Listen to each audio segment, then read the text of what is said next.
دا د کوزدر تالاش سیمه ده چېرته چې د ټماټرو ولاړ فصل باغونو له علاجه مرض لګېدلی دی چې له وجې شنه بوټي وچ کړي تیار فصل د تباهۍ سره مخ زمیندار تاواني کړي دي. ټماټرو باغات چې دا تباه او برباد شو او د زمیندارو په کروڑونو روپۍ تباه شوې. دا خلک په لکونو روپو هغې دوایانې راوړې، دوایانې غورځوي خو هغه دوایانې چې دي هغه کار نه کوي. دغسې چې کوم تخم دي وکرلی دی وایي چې دا غیر معیاري دی. نو اګریکلچر ډپارټمنټ له پکار ده چې راشي او دا دوایانې هم ټیسټ کړي، دا تخم چې خلکو کرلی دا هم وګوري او د دې زمیندارو د حل دپاره څه تلاش کړي. اوس هم لږ غونته باغونه پاتې دي، زیات باغونه خراب شو تباه شو چې د دې تدارک وشي. او د ټماټرو په دې فصل د مرض خاتمې دپاره زمیندارو د دنیا مسالې سپری کړي، ستړي شوي دي خو مرض د ختمېدو نوم نه اخلي. مثالي استعمال دی یوري خو دغه لکه سمې نه خوري یوري بار مثال راوړو 10,000 12,000 مثال راوړو ابي ولو جدا شو واپس بیا ول نور راوړو دا غي سمې نه خوري.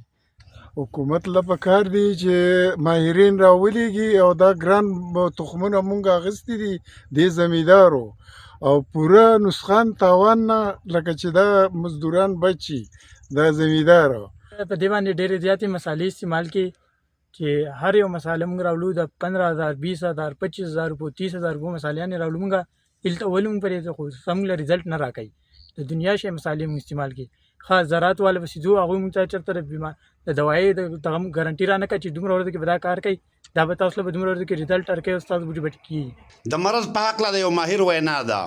دې ته یو بیماری وایي TYLC ټومیټو یلو لیف کرل وایرس او دا وایرل بیماری ده. دا چې کله ټماټر باندې راشي نو دا بالکل دا فصل بالکل تباه کوي.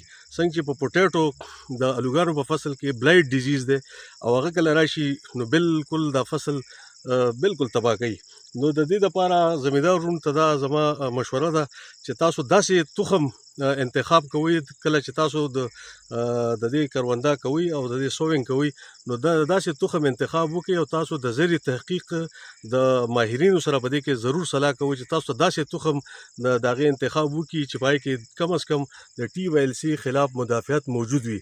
نو تاسو ته به انشاءالله په پټي کې دا مسله بیا نه راځي او بیا به تاسو زیاتې خرچې هم په پیسټساید باندې او په منیجمنټ باندې په دې باندې کمې راځي او تاسو به انشاءالله فصل تاسو ته ښه آماده انشاءالله درکوي. د تالاش څلورو غړو یونین کونسل او ټماټرو فصل تخم مسالو یا نور غیر معیاري څیزونو خرڅوونکي هغه خلک چې مقامي زمیندار د تاوان سره مخ کړي دي په ضد کاروایي د محکمه زراعت په شمول هر چا ذمہواري ده پوره کول، لایسنسونه ختمول او زمیندارو تاوان اخیستل دي چې بیا څوک د چا د خوارۍ سره لوبې نه کوي. خو زمیندارو له هم پکار ده چې د زکات لار پرې نه دي.